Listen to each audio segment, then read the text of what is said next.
இந்த படத்தோட director person web சீரிஸோட ஒரு ப்ரெஸ் மீட்டில் அவர் பேசினார். நான் ஒரு பிளாப் டைரக்டரு, விமல் ஒரு பிளாப் ஹீரோ, அப்புறம் வந்து ப்ரொடியூசர் ஒரு பிளாப் ப்ரொடியூசரு, நாங்கள் 3 பேரும் சேர்ந்து ஒன்று பண்ணியிருக்கோம், நீங்கள் வந்து பாருங்களேன் அப்படின்னு ஒரு வார்த்தை சொன்னார்.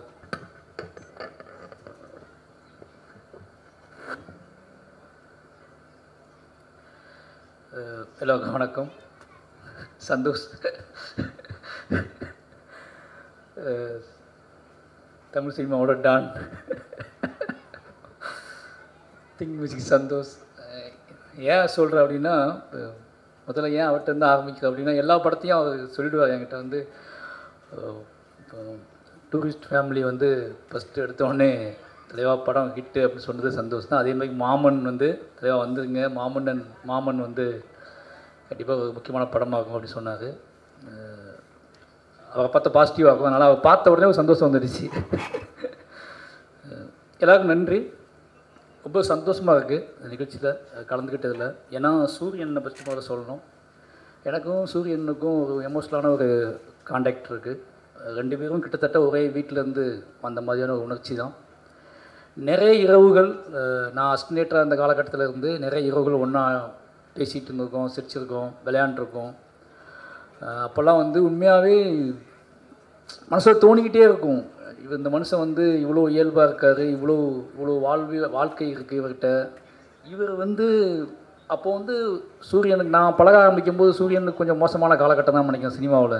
அவருக்கு காமெடினா தொடரலாம், காமெடி ஒர்க் அவுட் ஆகாமல் போன காலகட்டம் மாதிரி பேசிகிட்டு இருப்பாங்க எல்லாரும் பக்கத்தில். அப்போ அவர் வந்து நைட்லாம் உட்காந்து ஒன்றா விளையாடும்போது அவரை பார்த்துக்கிட்டே இருப்போம். அவரோட உடல் மொழி, அவர்கிட்ட இருக்கக்கூடிய அந்த சென்ஸு, கதையை பற்றி பேசும்போது உள்ள சென்ஸு, நிறைய நாள் யோசிச்சுட்டே இருக்கும்போது இவர் வேறு மாதிரி ஒன்று பண்ணால் எப்படி இருக்கும். அப்போ நான் படம் பண்ண ஆரம்பிக்கல, வேறு மாதிரி பண்ணால் எப்படி இருக்கும் அப்படின்னு நாங்கள் எங்கள் ஆஃபீஸுக்கெலாம் பேசிகிட்டு இருப்போம். அது எப்போ நிகழும் இந்த மாதிரி ஆட்கள் கதைக்கு தேவையான, நம்ம கதைக்கு நம்மளோட வாழ்க்கைக்கு நம்ம யோசிக்கிற கனவுகளுக்கெல்லாம் தேவையான மனிதர்கள் ரொம்ப சாதாரணமாக அலைஞ்சிக்கிட்டு இருக்காங்க. இவங்க எப்போ ஹீரோ ஆவாங்க அப்படின்னு நம்ம நினைப்போம்ல. இப்போ நான் பெரிய பெருமாள் கதையை வச்சுட்டு இருக்கும்போதெல்லாம் ரொம்ப சாதாரண ஒருத்தர் தேவைப்பட்டால் நல்லா இருக்குமேன்னு சொல்லிட்டு அலைஞ்சிட்டு இருப்போன்னா அவங்களுக்கான மார்க்கெட் இருக்காது, அவங்கள சொன்னாலே ஏற்றுக்க மாட்டாங்க.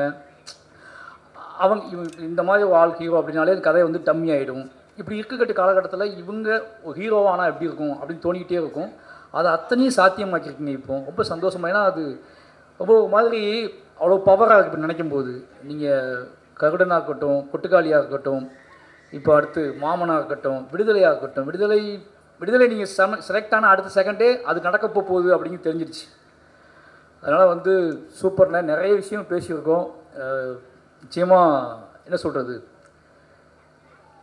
எப்படினாலும் சூரியன் இருக்காரா, யாருமே இல்லாத போகும்போது சூரியன் இருக்காரா அப்படின்னு யோசிச்சுட்டு வாழலாம். அப்படி ஒரு கதை எப்படி பார்த்தாலும் சூரியன் இருக்காரு அப்படிங்கிறது அவங்க வந்து மனசுக்குள்ளே. சூரியன் இருக்காருன்னு ஏன் சொல்கிறேன் அப்படின்னா, நிச்சயமாக நீங்கள் யாருமே பண்ண மாட்டேன்னு ஒரு கதை சொன்னாங்கன்னா அந்த கதையை கொண்டுகிட்டு சூரியன்கிட்ட போகலாம் அப்படிங்கிற மாதிரியான ஒரு உறவு முறை ரெண்டுத்துக்குள்ளே இருக்குது. ரொம்ப நன்றிண்ணே. அப்புறம் வந்து இந்த படத்தோட டைரக்டர் பர்சன் எனக்கு அவர் வந்து ஒன்று சொல்லணும். ஏன்னா ரொம்ப பெரிய விஷயமாக நான் பார்க்குறேன். அந்த படத்தோட வெப் சீரிஸோட ஒரு ப்ரெஸ் மீட்டில் அவர் பேசினார். நான் ஒரு பிளாப் டைரக்டரு, விமல் ஒரு பிளாப் ஹீரோ, அப்புறம் வந்து ப்ரொடியூசர் ஒரு பிளாப் ப்ரொடியூசரு, நாங்கள் 3 பேரும் சேர்ந்து ஒன்று பண்ணியிருக்கோம், நீங்கள் வந்து பாருங்களேன் அப்படின்னு ஒரு வார்த்தை சொன்னார். நிஜமாகவே அது பெரிய விஷயமா இருந்துச்சு. எல்லோரும் சிரிச்சுக்கிட்டு ஆஃபீஸில் பேசிகிட்டு இருந்தாங்க. அதுக்கப்புறம் நான் வந்து மாமன்னன் ஷூட்டிங்கில் இருந்தேன். உதய் சார் தான் என்ன சொன்னார், விடுதலை விலங்கு சீரீஸ் பார்த்தீங்களான்னு கேட்டார். நான் சீரீஸ்லாம் பெருசாக பார்க்க மாட்டேன் சார் அப்படின்னா, டைம் இல்லை அப்படின்னு சொன்னேன். இல்லை அது நீங்கள் பாருங்களேன் அப்படின்னு சொன்னார். டெய்லி மாமன்னன் ஷூட்டிங்கில் நான் வந்து டெய்லி நைட்டு உட்காந்து பார்த்துட்டே இருந்தேன். அவ்வளோ சர்ப்ரைஸாக இருந்துச்சு. ஏன்னா நம்ம எதிர்பார்க்கவே இல்லைல்ல. நம்ம என்ன நினைப்போம்னா, நமக்கிட்ட இருக்க சில விஷயங்களை வச்சுக்கிட்டு நம்ம இது இவ்வளோ தானே இருக்கும், இதானே இருக்கும்னு நினச்சிட்டே இருப்போம். அவ்வளோ சர்ப்ரைஸாக இருந்துச்சு, லைவாக இருந்துச்சு. வெப் சீரிஸ் பார்த்துட்ருக்கோம் அப்படிங்கிற மைண்ட் செட்லாம் போய் ஒருத்தர் இவ்வளோ ஆழமாக இவ்வளோ விஷயங்களை யோசித்து இவ்வளோ மெனக்கிட்டு ஒரு பெரிய தோல்விக்கு அப்புறம் இவ்வளோ மெனக்கிட்டு இதை பண்ணியிருக்காரு அப்படிங்கும்போது பெரிய விஷயமாக பார்க்கப்பட்டுச்சு. அதுக்கப்புறம் இந்த படத்தை பார்க்கும்போது எனக்கு தெரியுது, அதை எதையும் யோசிக்காமல் சூரியன்ட்டு வந்து கதை வாங்கி அந்த கதையை இவ்வளோ கலர்ஃபுல்லாக இப்போ சொன்னார் ரவிக்குமார் சொன்னார், எந்த அடையாளத்துக்குள்ளேயும் சிக்காமல் விலங்கு மாதிரி வெப் சீரிஸை பண்ணிவிட்டு அதுக்கப்புறம் மாமன்னு ஒரு படம் எடுக்கிறாரு. இதில் வந்து பாண்டியராஜ் சார் பேர் போட்டுக்கலாம், அதுக்கப்புறம் பொன்டாம் சார் பேர் போட்டுக்கலாம், அவர் பேரும் போட்டுக்கலாம், ஏன்னா கலர் டோன்லாம் அப்படி தான் இருக்குது. ஆனால் படத்துக்குள்ளே போனால் அந்த டைரக்டர் இருப்பார் அப்படின்னு சொன்னார். ரொம்ப ஆச்சரியமாக இருந்துச்சு. எதை பற்றியும் யோசிக்காமல் எந்த அடையாளத்துக்கும் சிக்காமல் சூரியனை கூப்பிட்றாரு, ஒரு கதை பண்ணுறோம், இந்த கதை நான் பண்ணுறேன் அப்படின்னு பண்ணியிருக்காரு. நிச்சயமாக அந்த படம் ஒரு பெரிய வெற்றி படமாக தான் இருக்குன்னு நினைக்கிறேன். ஏன்னா அது சந்தேகமே இல்லை. ஏன்னா ஒரு வெற்றி படத்துக்கு யாரெல்லாம் தேவையோ அவங்க எல்லாருமே இந்த படத்துக்குள்ள இருக்காங்க. யாரெல்லாம் தேவைன்னு நான் சொல்கிறது வந்து திறமையானவர்களுக்கு மட்டும் கிடையாது. ஒரு நல்ல விஷயம், நல்ல மனிதர்கள் ஜெயிக்கணும்னு நம்பக்கூடிய ஆட்கள் நம்ம பக்கத்தில் இருக்க நினைப்போம்ல, அப்படியாப்பட்ட மனிதர்கள்லாம் இந்த படத்துக்குள்ளே இருக்காங்க அப்படின்னு நான் நினைக்கிறேன். அதுக்கப்புறம் ஐஸ்வர்யா அவங்க ஃபஸ்ட் மீட் யாரெல்லாம் ஞாபகம் இருக்குது, லண்டனில் பார்த்தேன்னு நினைக்கிறேன். ரொம்ப ஆச்சரியமாக இருந்துச்சு. இன்றைக்கி இங்கே பார்க்கும்போது ரொம்ப ஆச்சரியமாக இருக்குது, அங்கே பார்த்ததுக்கும் இங்கே பார்த்ததுக்கும் ஆச்சரியமாக இருக்குது. உண்மையாகவே சொல்கிறேன், நீங்கள் இப்போது சினிமாவை நீங்கள் இந்த படத்தை நீங்கள் ஓகே பண்ண விதம் ஒன்று இருக்கும்ல, அது அந்த ப்ராசஸை நினச்சிக்கிறேன். அந்த ப்ராசஸில் நீங்கள் நம்புகிற விஷயம் நடக்கணும்னு நினைக்கிறேன். இந்த ப்ராசஸ் இப்போ நீங்கள் வச்சுருக்க ப்ராசஸ் மூலமாக சினிமாவுக்குள்ளே நீங்கள் அடையணுங்கிற இலக்கு சீக்கிரமாகவே அடையணும்னு நினைக்கிறேன். அதுக்கு வாழ்த்துக்கள். அப்புறம் கெத்து ஒய்ஃபு ஏன் சொல்கிறேன் அப்படின்னா, உங்களை பற்றி தான் பேசிட்டே இருந்தார் என் டிரைவர் சூரியன். ஒரு வார்த்தை சொன்னார், அதை இங்கே சொல்லணும்னு நினைக்கிறேன். ட்ரெய்லர் பார்த்து 2 பேர் பேசிகிட்டு இருந்தோம். தமிழ் சினிமா இருக்கிற வரைக்கும் அந்த பொண்ணு நடிக்குங்க அப்படின்னு சொன்னார். சீரியஸாக சொன்னார். நான் சொன்னேன் வந்து அந்த அக்கா கேரக்டர் அப்படின்னு சொன்ன அக்கான்னு சொன்ன அடுத்த செகண்டே அவன் வந்து ஐயோ எப்பா பெத்தாரே அது அந்த பொண்ணு இருக்க இந்த பிசாசுங்க, அது நீங்கள் எழுதி வச்சுக்கோங்க தலைவா. அந்த பொண்ணு வந்து நம்ம தமிழ் சினிமாவில் படம் கடைசி எவ்வளோ நாள் எடுக்காங்களோ அவ்வளோ நாள் அந்த பொண்ணு நடிக்கணும்னு நடிச்சிட்டே இருக்கும், அவ்வளோ பிசாசுன்னு சொல்லி என்கிட்ட சொல்லிட்டு இருந்தார். உங்களை பற்றி மட்டும்தான் பேசிகிட்டு இருந்தார், ரொம்ப நேரம் பேசிகிட்டு இருந்தார். ஏன்னா இந்த படத்தை வந்து நான் கேட்டேன், தங்கச்சி கேரக்டர் எப்படி பண்ணாங்க அப்படின்னு கேட்டேன், அக்கா கேரக்டர் எப்படி பண்ணாங்கன்னு கேட்ட அடுத்த செகண்டு ஃபுல் ட்ரெய்லருக்குமான மொத்த எமோஷனலையும் உங்களை பற்றி மட்டுமே சொல்லிட்டு இருந்தார். நிச்சயமாக அந்த படத்துக்கான அது எனக்கு புரிஞ்சிக்க முடியுது அதை. ஏன்னா ஒரு சூரியனை மாதிரி ஒருத்தர் வந்து அக்கா அப்படிங்கிறது அவர் கதை. அது இந்த நாங்களாம் வந்து சொந்த கதை தூக்கிட்டு அலைஞ்சிட்ருக்கோம். அதனால் எங்களுக்கு தெரியும் ஒரு கேரக்டர் எப்படி சூஸ் பண்ணணும். ஆப்போசிட்டாக கனெக்ட் ஆகாத ஆள் இருந்தாங்கன்னா அது தலையை வெடிச்சிற மாதிரி ஆகிடும். நான் படம் பண்ணும்போது அப்படி தான் ஃபீல் பண்ணியிருக்கேன். நான் சூஸ் பண்ணுற கேரக்டர், நான் தேர்வு செஞ்ச கதாபாத்திரங்கள், நடிகர்கள் ஏதோ வகையில் விலகி நின்றாங்க அப்படின்னா அன்றைய நாள் எனக்கு வந்து மோசமான நாளாக இருக்கும். ஒன்று நான் அவங்களுக்கு சைக்கோவாக தெரியுவேன், இல்லை அவங்க எனக்கு சைக்கோவாக தெரியுவாங்க. அது எனக்கு என்ன பண்ணே தெரியாது. அப்போ போய் கெஞ்சுவேன், போய் நைட்டுக்கான போய் கெஞ்சுவேன். அது எங்கள் அம்மா அப்படிம்பேன், அது எங்கள் அக்கா அப்படிம்பேன், அது எங்கள் அண்ணன் அப்படிம்பேன். ஏன்னா அப்படியே தூக்கி வச்சிருவோம் முன்னாடி. அது நீங்கள் வேறு யாரும் கிடையாதுங்க, அது எங்கள் அண்ணன், அதனால தான் உங்கள்கிட்ட அப்படி வேலை வாங்குறேன், புரிஞ்சுக்கோங்கன்னு சொல்லுவேன். ஏன்னா நிஜ மனிதர்களை நம்ம கதாபாத்திரங்களாக மாற்றும் போது நமக்கு தாங்கிக்க முடியாது சில விஷயங்களை.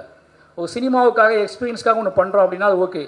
நமக்குள்ளே வழியை ஏற்படுத்திய நமக்குள்ளே இத்தனை நாள் தங்கி போன ஒரு கேரக்டரை இத்தனை நாள் நம்மளை வந்து நமக்குள்ளே உலுக்கி உரமாகி என்னைக்காவது என்னை வெளிக்காட்டிட மாட்டேயா அப்படின்னு இயங்கிக்கிட்டு இருக்க கேரக்டர்ஸ் அது எல்லாமே. அந்த கேரக்டர்ஸை நம்ம வந்து போர்ட்ரேட் பண்ணும்போது அது சரியாக பண்ணலை, அதுலேருந்து ஏதோ ஒன்று கூட தென்பட மாட்டேங்குது அப்படின்னா அது பெரிய பெயின். கேரக்டர்ஸ்ட்டை ஒவ்வொரு நடிகர்கள்ட்டையும் எங்களை மாதிரியான கிரியேட்டர்ஸ் எதிர்பார்க்குறது என்னென்னா, நான் நினச்சிக்கிட்டு இருக்க கேரக்டர்ஸ், அந்த கேரக்டர்ஸோட ஆட்டிடியூட், அந்த கேரக்டர்ஸோட ஏதோ ஒரு தன்மை இந்த நடிகர்கள்ட்ட வெளிப்பற்றாதாலும் இயங்குவோம். அப்படி வெளிப்படுத்தக்கூடிய அத்தனையும் வெளிப்படுத்தக்கூடிய நடிகர்கள் தான் இந்த படத்தில் இருக்காங்க அப்படிங்கிற ஒரு பெரிய சந்தோஷம். அதுக்கெல்லாம் டானா ராஜ்கிரண் சார் இருக்கார். சார் ரொம்ப என்ன சொல்கிறது, அம்மா அது சொல்ல முடியாது சார். நான் இப்போ அந்த இடத்துக்கு வந்துட்டு எல்லாருமே நிறைய பேசின மாதிரி இருக்கும். கிட்டத்தட்ட எனக்கு நல்லா ஞாபகம் இருக்குது, நம்ம கலைஞர் 100 நிகழ்ச்சியில் தான் அவங்க கூட உட்காந்துருந்தேன் ஒரு 3 hours. அப்போ நீங்கள் என்கிட்ட பேசினது, வடிவேல் சார் நீங்கள் நானும் 3 பேரும் பேசிக்கிட்டது ரொம்ப சந்தோஷமாக இருக்குது சார். அதாவது இத்தனை நாள் சினிமாக்குள்ளே நீங்கள் இவ்வளோ நாள் இருந்து கிராமத்து கதைகளோட, கிராமத்து மனிதர்களோட அத்தனை வேர்லேருந்து பிடிங்கிட்டு வந்து அது அத்தனையுமே வந்து நீங்கள் கடத்தின விதம் இருக்குல்ல, இது இன்றைக்கி எல்லாமே எங்கள் எல்லாத்துக்குமே வந்து அதுதான் ஒரு மூல பாடமாக இருக்குது. நான் நிச்சயமாக சொல்கிறேன், உங்களோட படங்கள், உங்கள் கிராமத்து படங்களோட உங்கள் படங்கள் பார்க்கும்போது ஒரு கேரக்டரை எப்படி சாதாரணமாக நம்ம கடந்து போகக்கூடிய கேரக்டரை வந்து சாதாரணமாக நம்ம வீட்டில் சாதாரணமாக தெரியக்கூடிய மாமா, சாதாரணமாக தெரியக்கூடிய மதினி, சாதாரணமாக தெரியக்கூடிய அக்காக்கள், இது எல்லாத்தையும் நீங்கள் ரொம்பவே அவங்களுக்கெல்லாம் உயிர் ஊட்டி அவங்க தெய்வங்களாம் மாற்றி விட்ருக்கீங்க. அதோட வெளிப்பாடுகள் தான் மாமன் வரைக்கும் இருக்குது. நிச்சயமாக சொல்லணும்னா உங்களோட பாதிப்பு இல்லாமல் இந்த மாமன்கள்லாம் உருவா வாய்ப்பே கிடையாது. மாமனும் உருவா வாய்ப்பு கிடையாது, வாழையும் உருவா வாய்ப்பு கிடையாது. உங்களுக்கு எப்போவுமே நாங்கள் நன்றி கடன் பட்டிருக்கோம். அப்புறம் இந்த டீமில் வேலை செஞ்ச எல்லாத்துக்குமே நன்றி சொல்லணும். எனக்கு ஒவ்வொருத்தர் தனியாக சொல்ல முடியல. விவேக் தெரியும், அவர் கண்டிப்பாக இந்த மாதிரி படத்துக்கெலாம் வந்து என்ன சொல்கிறது, உணர்வு, குடும்பம், உறவு அப்படின்னா இறங்கி வேலை செய்ய அமைச்சிருவார். நிச்சயமாக நல்லா எழுதிப்பீங்கன்னு கேள்விப்பட்டிருக்கேன். அப்புறம் மியூசிக் டைரக்டர், எனக்கு பேர் தெரில, நிஷாமா, ஓகே. நாங்கள் ரெண்டு பேர் பேசிக்கிட்டு இருந்தோம், தமிழ் பேசுவாரா மியூசிக் டைரக்டர் அப்படின்னு சொல்லி. அதை வந்து தமிழ்லேயே பேசினார். ஓகே ஓகே, சந்தோஷ் பின்னாடி இருந்து பேசிகிட்டு இருக்கேன். நிச்சயமாக நீங்கள் பேசின விதத்திலே புரியுது இந்த கதையை நீங்கள் எப்படி உள்வாங்கிக்கிட்டீங்க அப்படின்னு சொல்லி. நிச்சயமாக உங்களோட ஒரு பெரிய ஜேர்னி தமிழில் ஸ்டார்ட் ஆகுதுன்னு நினைக்கிறேன். ரொம்ப நன்றி, எல்லாத்துக்குமே ரொம்ப நன்றி. நிச்சயமாக ஒரு சூரியண்ணனுக்கு அவர் வந்து அவரே ஒரு தேரை உருவாக்கி, அவருக்குன்னு ஒரு தேரை உருவாக்கி, அந்த தேரில் அவரே ஏறி உட்காந்துட்டு அவரே எடுத்துகிட்டு போயிட்டுருக்காரு. அதனால் அந்த தேரை யாருமே பிடுங்க முடியாது. வாழ்த்துக்கள்ண்ணே, ரொம்ப நன்றி, தேங்க்யூ.